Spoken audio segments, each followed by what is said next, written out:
ma leidsin On Air Active'i tüüpid. Ma loodan, et sa oled minu teisi AliExpressi tüüpide videosi näinud. Eelnevalt tegin ma Define'i tüüpide video, aga nüüd ma olen pikalt otsinud ja ma lõpuks leidsin On Air Active'i tüüpid.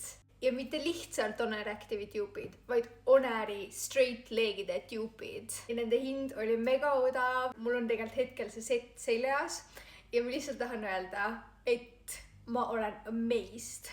Ma tellisin endale siis topi ja straight leg püksid ja see materjal on crazy. Siin topil on sisse ehitatud bra ehk siis need pehmendused. Mis tähendab seda, et sa ei pea rinnahoidjad siia alla panema, mis on amazing. Siin on need rinnapäädid, need saab ära võtta vajadusel.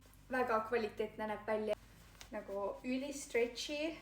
10/10 soovitan. Sellised näevad need püksid välja. Selline on siis eest ja selline on tagant. Vaadake lihtsalt, kui stretchy see on. Pepu ei paista läbi ka. Ma veits kartsin, et need on nagu liiga laiad, aga need on ideaalsed ja need lähevad nii ilusti kehasse. Kas te olete selleks valmis või? Need püksid on ülipehmed. Minu jaoks ideaalne pikkus, ma olen 152 cm pikk. No camel toe. Mul on vaja seda setti igas värvis. Ma jätan nende lingid kommentaaridesse. Kirjutage mulle, milliseid tüüpe ma veel võiksin otsida. Näeme juba järgmises videos. Bye!